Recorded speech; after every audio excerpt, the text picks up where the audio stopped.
All right, welcome Team ET. Welcome to another week, and I don't know, the year seems to be flying already, right? So we're well into it, and quarter one's gone. We're now into quarter two, and wow! Hopefully, all of you are enjoying the year as it unfolds in front of us today. Like, I won't say quite often, but on some occasions, we're back over in the UK, a little bit south of London in the township of Horsham. And our special guest today is Mr. Liu Liu. Leo, welcome to the ET project. Great to have you on the show. Well, thank you, and thank you for having me on the show. And I'm delighted to be part of this program. Yeah, look, as our viewers can probably pick up from your accent, you're not British.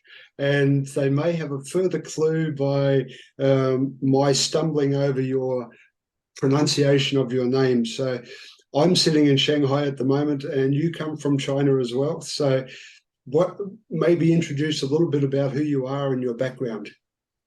Sure, thank you. So like Wayne alluded to, I like to call that I'm made in China, like many things these days. I grew up in this city called Kunming in Yunnan province. So if you're not familiar with China, look at the map.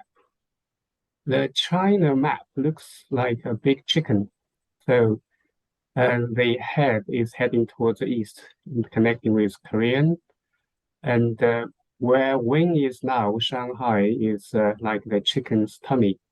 So I always say that I come from the best part of the chicken's bottom, the southwest province, which the province borders with Myanmar and Vietnam. And I come from the capital city of Kunming.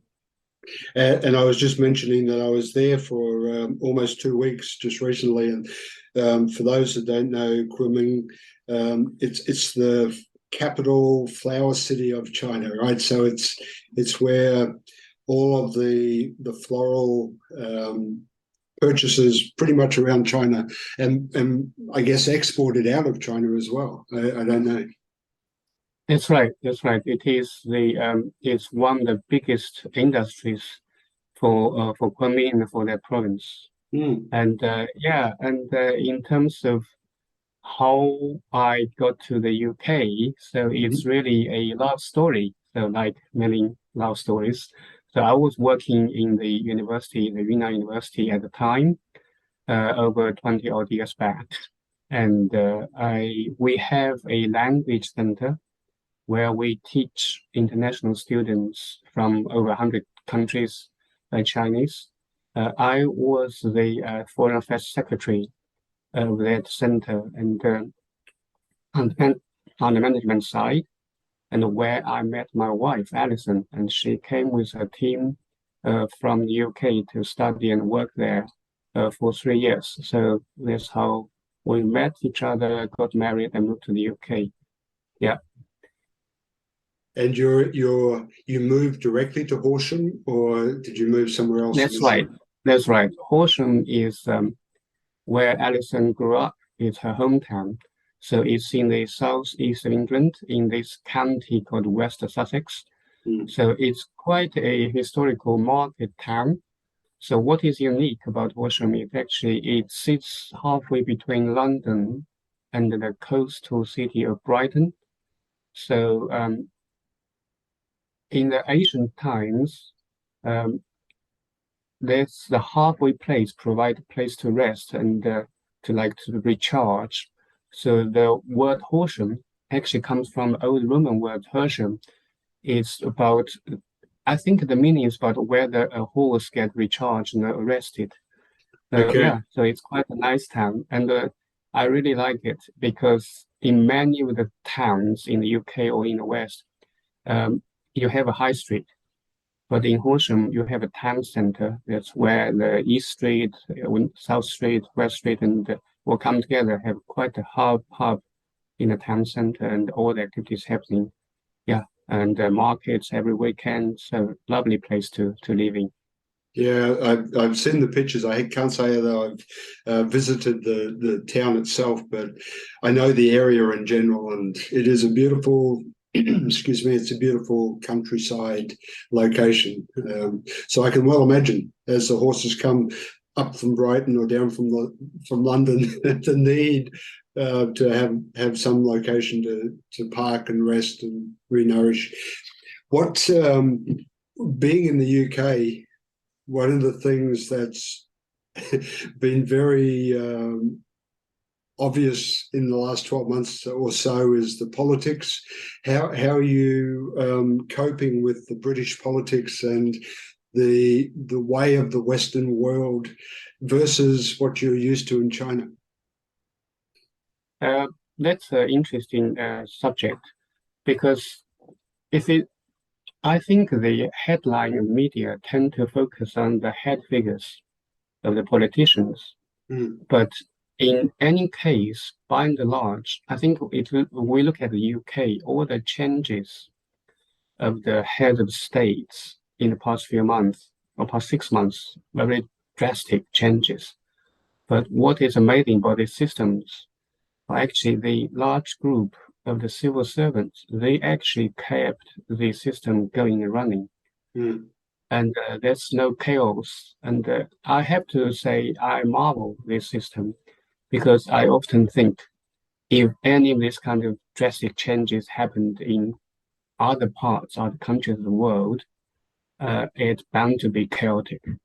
And well, when it happened in the UK, people just have a moan and have a complaint, and life goes on.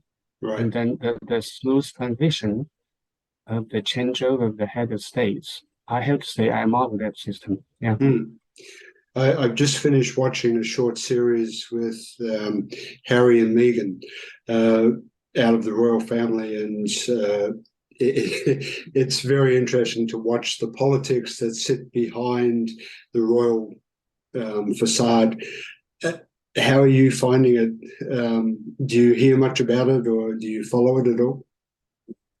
Yes, broadly, I'm following the storyline of, but I think my personal view is that unfortunately, the royal household, like any household, it's a family unit.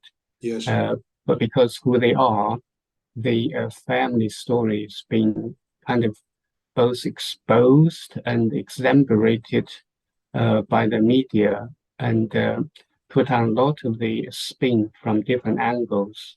Mm. So made it quite an unfortunate event. Yeah. Um, but I think people are entitled to their opinions. I think the opinions, broadly speaking, are divided both in the UK and even in Europe when we traveled to the Netherlands last year. And yeah, people are quite divided by that. Mm. Yeah, who's in the right, who's in the wrong. But I think, like many, there's Chinese saying that the best officials couldn't make the best judge of the family affairs. I think that applies to this case as well. Yeah. I don't envy anyone in that much of a spotlight and trying to live their life. It must be extremely difficult. Anything occurring in your life or around the world that's got you excited at the moment? Well, I think what I'm really excited at the moment is to getting tractions of my coaching practice Mm-hmm. and to really gaining the momentum to get to meet people around the world. Uh, I am working with people around the world in my other job already, but this is opening a new chapter in my life.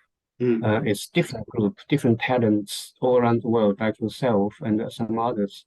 Yeah, I'm really excited. Every day, every week, I get to meet new people and talk to them about what I do and connect with like-minded people. It's just exciting. It's a new Yeah. chapter opening in my life. And for the listeners, I'll explain now why I was asking the questions I was asking, because Liu is a cross-cultural intelligence coach. And so I was interested just to listen to your opinions about different cultural aspects and how you're coping with them yourself, living in a foreign country from where you grew up. So I think it's really insightful and interesting to be able to listen to how other people see things that we sort of have grown up with and take for granted to some extent. So that was the reason for some of those questions I asked. That may have seemed a little bit strange to our listener base, but I think it will become clearer as we move in to talk more about what you're actually doing. I like to, before we get into our topics, I like to spend a little bit of time just to reflect on your career and see whether we can highlight, or if you already understand, was there a specific pivotal moment in your career where it really led you in this direction to being a cross-cultural intelligence coach? Sure. I think looking at my career or in my life in general, there are a few, you say, pivotal points or junctions really related to me being somebody who walked into this cross-cultural life intentionally. So because all started with choosing my wife as a British lady. So the pivotal point, the first one is actually when I moved to the UK. I was in a university in China in a management position, quite comfortable in my 20s. And then when I moved into the UK, the whole thing, nothing matters anymore because as an immigrant, what you have gained, what you had before, it doesn't count. So that was the low of my career, if you like. But then being a Chinese, I wasn't kind of sulking myself, thinking, oh, what's happening, why, and all that. The Chinese way of facing the challenge is actually, right, this is a new reality. How can I get up from here? So then I started with the organization I'm working in today in the post room. Many people don't believe that now because I'm in a senior management position. I started in the post room as an immigrant. So this is how my low. And then as I built my career step by step, and then and then I was also studying with the university, Open University. It's quite famous in the UK, so because that allows you to study while you are working. So I studied for 16 years with Open University to get my degree, another degree, because whatever you have in China doesn't count anymore. So I got another degree, another master's. And then, so another pivotal point is that I think 5, 6 years back, I was the program advisor for West Africa region. And then I was actually asked to lead the global initiative, or we call that a priority for the organization on environmental and economic sustainability. That was a pivotal moment because the message was quite clear, saying that because what I have done so far, I think the leadership team, the executive team, wanted me to lead this. So one of these three priorities in the organization. And then, I was delighted. So as I moved forward, made this happen, and then it turned out actually it's one of the best performing initiatives among the three of them. And many of the models, management models I used, and it's just worked wonderfully. But more important is the fact my cross-cultural background allowed me to operate very smoothly between the so-called Anglo-Saxon culture and the rest of the world culture. So I switched between these two quite well and allowed me to really deliver what I'm asked to do. yeah, so that's my pivotal moment, the low and the high. Yeah. But it's a perfect segue into the main body of our discussion today around this cross-cultural landscape, for want of a better word. I'm wondering, there's obviously a number of areas that we could talk about when it comes to the differences between cultures. And when you look at your own practice in terms of cross-cultural intelligence coaching, what is it that really jumps out for you that people need your support with? The reason why I call it cross-cultural intelligence coaching is because there are no shortage of books and materials about cross-cultural, and from like tourist type of books to other more depth scholarship research. Mm-hmm. But the challenge for our everyday people, particularly people in management, is you struggle to apply to, you read a good book on cultural and cross-cultural, and then you go back to your day-to-day management, delivery and project. These two don't match. You don't know how to actually match it up to apply those layer of cultural onto your management day-to-day life. So that's where I came in. So based on my own experience, and it's all came a few years back. People asked me that, "How did you do it?" It's my boss actually said. Several bosses said to me, "How did you do it?" That forced me to externalize what I know, what I consider as quite not natural, but a kind of understood by myself. Then I put it down, put it into program to really want to benefit my colleagues and others. So this is where it's coming from, is to help people to apply the cultural intelligence into their day-to-day management work. Right. So I can imagine that there's quite a number of specific areas that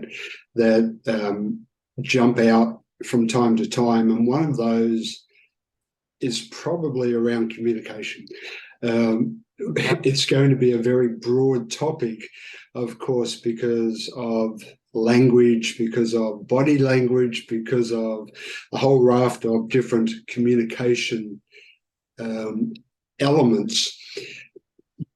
But I know you talk about formal versus informal communication. So I wonder if you could share a little bit about how that plays out when you're with your clients, or what it is you look at in that. Yeah. Absolutely. So I think when we are working now with European, American, Anglo-Saxon based culture, efficiency is key.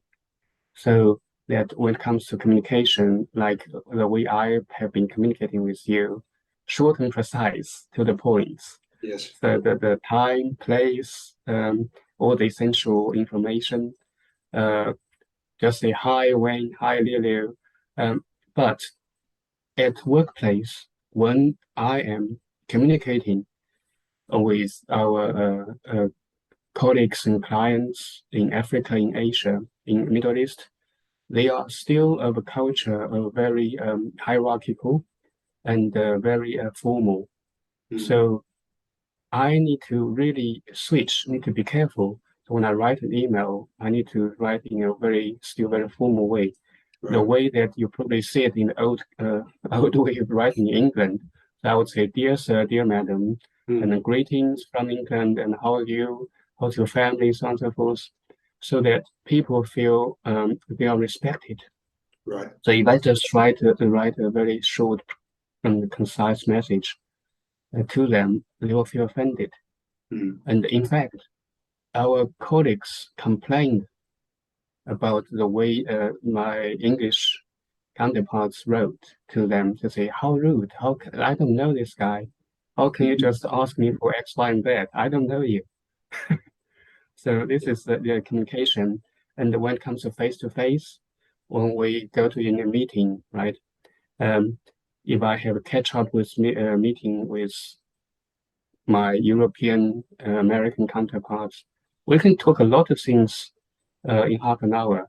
Like last week, I had a meeting with a lady from a different organization, a young lady, younger than me. We never met. We just dived straight into the Excel sheet, talk about the nitty-gritty details.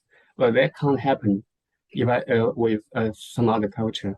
Mm. So when I have a catch up with my colleagues, say West Africa and Chad, I'll spend good 10, 15 minutes just to greet each other, asking each other's family and all that. Yes. So, and that can really frustrate people from Anglo-Saxon country and culture. They think, what am I doing? You're wasting my time. But all these are so essential when you put into that context. Without doing that, you won't have a relationship to conduct business part later on. Right. Yeah. And so as I'm listening to your explanation and the fact that I'm sitting in China at the moment, China's culture is very much about building relationships, right? It's very, before you do business, you need to have that relationship. And then I was also thinking about my experience working in Germany, and the written communication is somewhat formal. So they will start their written communication, "Dear Wayne," or "Dear Mr. Brown." So it's still that very formal approach. Whereas in social media, and if we move to the broader Western culture, and I guess in the East as well, the social media method of communicating is very different now, right? So you use emojis, you use slang, you use very abbreviated wording. So I can really sense some of the challenges that you're mentioning. You also talk about time management. I'm really curious to understand, what jumps out for you when you highlight time management as a cross-cultural issue. Yeah. So I can use few examples to really illustrate that. Like if I were to when I went to India, Nepal, all those Asian countries, same with Eastern Asian countries. I think time is more of a flexible concept. Right. The importance is put on people attending the events, but not necessarily on time. So if we set a set business meeting at 9 o'clock, you are probably expecting people would turn up late and then tell you, "Oh, sir, I'm sorry, this is a terrible traffic and all that." So if you get so uptight with being on time, rather than actually the event is about people attending, then you can get into a little bit of a trouble with people if you get grumpy with them. But because in their mind, time is flexible concept. The important thing is for me to turn up in their meeting, to meet with you. The relationship is important, not really the time. Yeah. However, that has then implication when you come to work on a project deadline. Yes. So then you need to really using a nice way to explain to them. So look, this report needs to be done by 10th of February yesterday. Then you need to probably work it out backwards with them to work out a sequence of events. So what needs to be done in along the way, because in their cultural tradition, in their mind, that's not the way they think. So then it's like the deadline of 10th, it sometimes can be interpreted as the starting to work on it. So then Yes. they bound to meet the deadline. So yeah, there's a time management in both the meeting and the when it comes to the work schedule. So Yeah, look, I can visualize many times in my own career in different countries where I was so frustrated with the lack of attention to managing their time, particularly at the beginning in the mornings. As you said, one of the classic reasons given in many countries, not just in India or Middle East, is traffic, and it yeah, is a reality. This is the very interesting part. If you've ever traveled anywhere in many of those countries, traffic is such a unknown quantity. Some days it's great, some days it's an absolute disaster. And for people that are really focused on time and time management, it yeah, takes a huge adjustment in your own self to be able to deal with it without losing your cool, like you say. So yeah, I think yeah. that's a great point. Might just give another example is Mm, when we work with management, with the team, very often in the West, it's quite a popular concept now to have a so-called brainstorm session and then to say, oh, have 5 minutes, 10 minutes mm, to have a brainstorm on this and that idea. That is actually doesn't always work well in different cultural contexts mm, because people really need time to have a very fluid, bouncing idea around in a more casual, relaxed way, right. and then that ideas come about. But Mm, if they are put under the pressure of 5 minutes, 10 minutes, um, their brain doesn't function like that, and then you actually don't get the best out of them.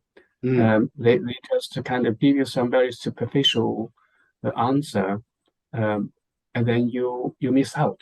I think right. that's another thing to really bear in mind.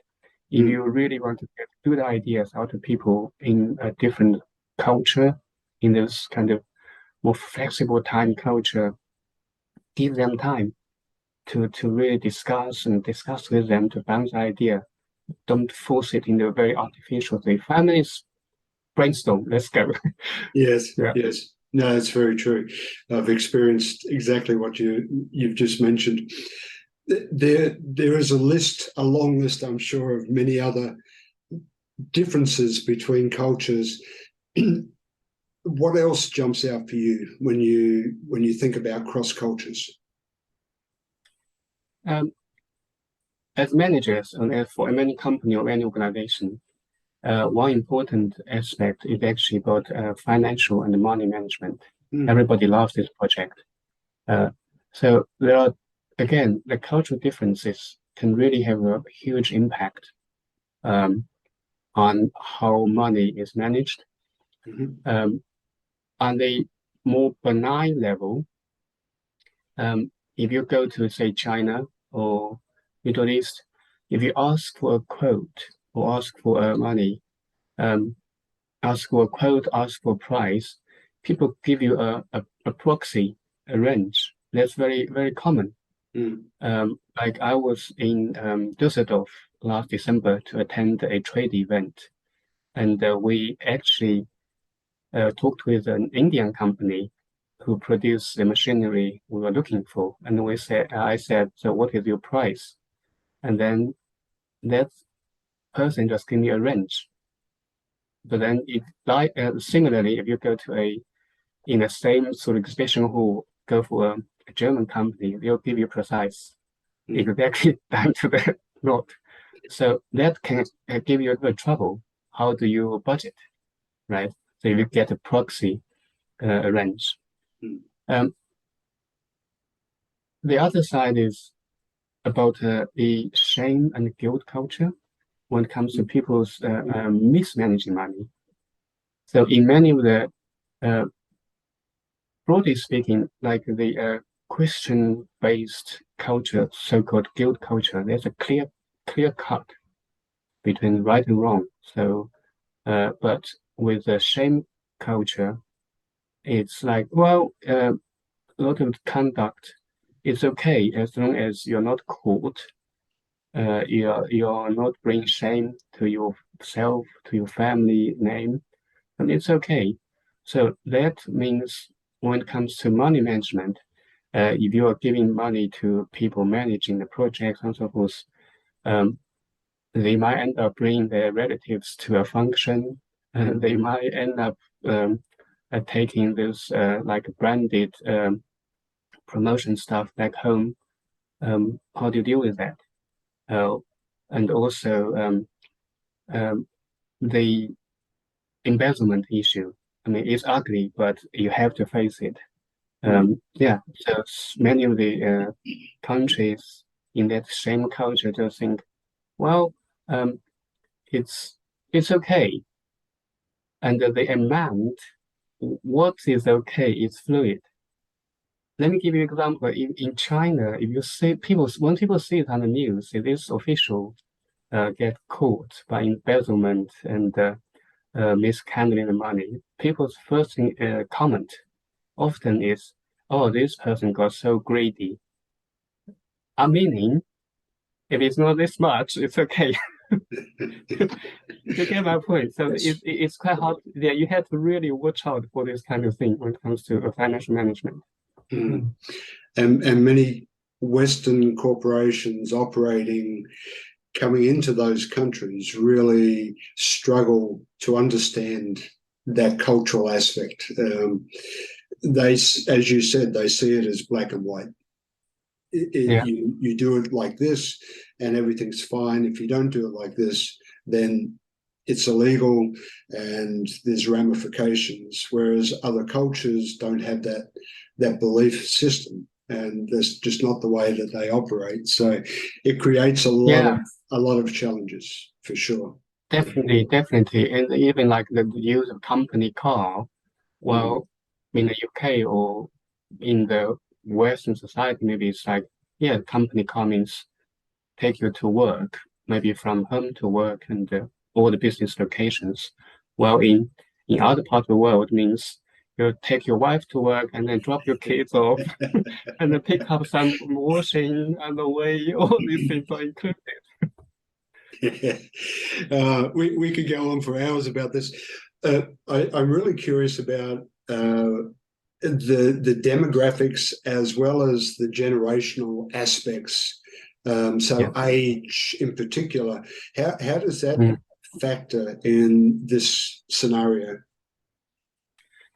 Age is another very important aspect when we work with colleagues and companies cross-culturally. We really needs to understand the age dynamic. Mm. So I was talking to another lady in America the other day, and she said, in America, you need to respect everybody the same in the room because the youngest might be your boss. Uh, while in a different culture, how people relate to your colleagues, uh, they watch out. They look at how much gray hair you have, the age. So they work out a hierarchy, and then they treat you differently. Mm. So, which means and then they assume that the eldest one is normally the boss. Mm. So this kind of dynamics needs to be really both managed as well as challenged in a nice way. Mm. Um, say in a team meeting situation, uh, I would never put like people who are older than me, and particularly in this kind of a um, relationship culture on the spot. I won't do that because they will publicly uh, potentially humiliate them. Mm. So I would probably have a private conversation to get their ideas first, and then so don't put them on the spot. Mm.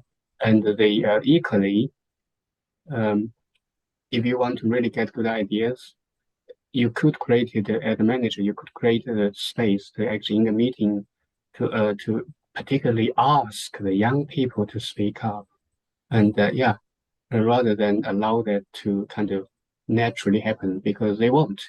Because Yes. for them, it's not their turn. Yes. They don't have the rights. So you need to really actively name them to say, oh, do you want to say something? Do you have an opinion? So it's about balancing that and to respect both the senior staff, their knowledge and experience, as well as the creativity side of Yes. the younger staff. Yeah. So that you're really talking about giving face, saving face within the Asian cultures in particular, Absolutely. for the senior people in the group, and then, as you said, for the younger generation, you need to bring them into the conversation rather than wait for them to join by themselves, because they may feel that it's not their place or it's disrespectful. So as I listen to all of these areas, Liu, I I can't help but wonder how we are coexisting in this current virtual environment, because today's teams are so global, or they have the potential to be so global. And right. as you've highlighted, the cultural differences in some cases are very stark. And so we can very easily create tension, misunderstanding, insult, when we had none of that as our desire. So I'm just wondering, what does the future look like for the world as we become this global entity? How do we overcome this cultural barrier? I think I really believe that we are blessed to live in such a global and global and international culture, as well as being blinded by it. So blessed is like we are interacting now on a day-to-day basis with people from different countries and culture. But blinded means because particularly now for better and for worse reason, English is the business language. So when people are communicating in English, that covers the fact actually we don't speak the same language. So the English language is just a disguise. So that Yes. gives people the wrong impression that, oh, we understand each other, but we don't. I think what people need to really not tune in to take an intentional step to learn about it. Yes. How we can handle it. It's like, if I can use an analogy, it's like you're from Australia, you drive on the left side, same as the UK, and then you come to Asia, they drive on the right side. So people need to know when to drive on which side. So, but that takes intentional learning. You can't just assume. Yeah, so I think for us as so-called international citizens or in the global village, we really need to take intentional steps to learn about it, how to drive on a different side of the road. Yes, I love this whole topic because it's so relevant in the world that we share today, and it's not going away soon. So the message for me and for our listener base, who are predominantly leaders, is really that we have to be cognizant. We have to be really intentional, as you say, in our effort to understand everyone that we're working with and realize that we are all different. We all have our idiosyncrasies based on the cultures we've grown up with, based on our traditional approaches. And those things are foundational to who we are. And if we ignore that, then we run the risk of whatever it is we're working on totally breaking down. And I've been involved in a number of programs recently working with global teams where this is so evident.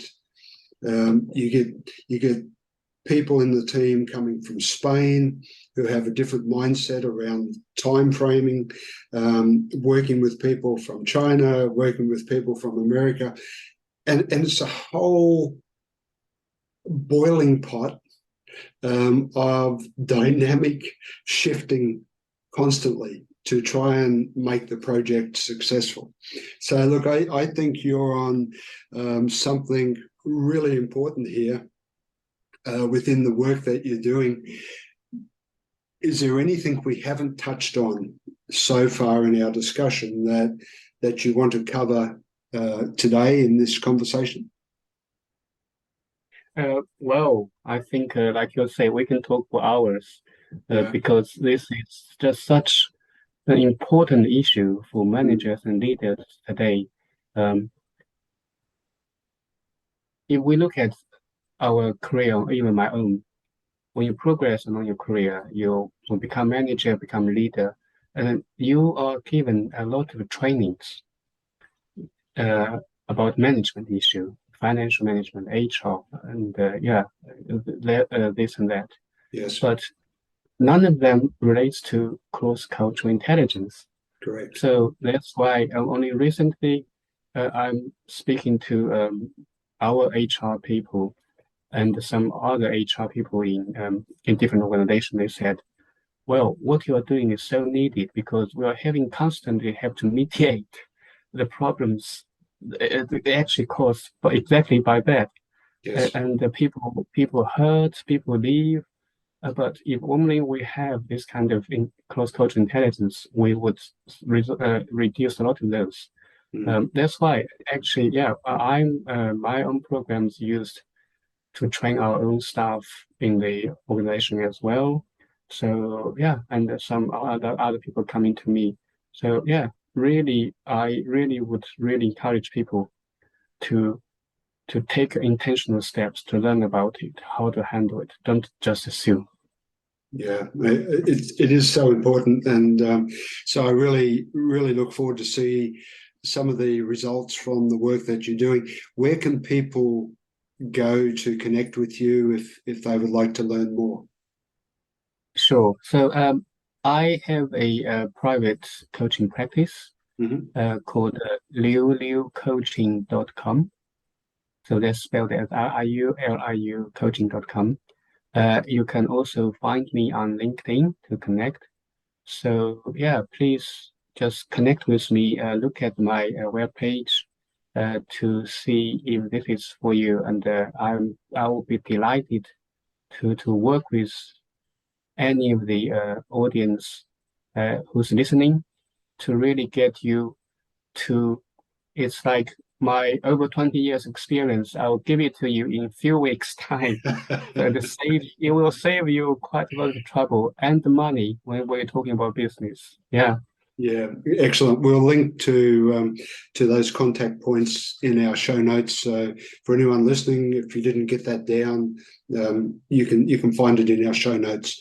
So Leo, it's a wonderful conversation. We could definitely talk about a whole long list of issues that arise just purely because of cultural differences. We don't have the time, unfortunately, but it's been fantastic listening and having this conversation. I personally learned a lot of things, and there's a lot more clarity around some of the things that I've experienced now over the years in my own career that I have a better understanding. So thank you for that. It's really a invaluable knowledge base for all leaders to have this understanding. To be able to put in their toolkit so that they can perform better. Yeah, so thank you. Thank you so much for you to give me the opportunity to share with your audience, your listeners, those few snaps of what I have learned in my during my career. Thank you. All right, thank you.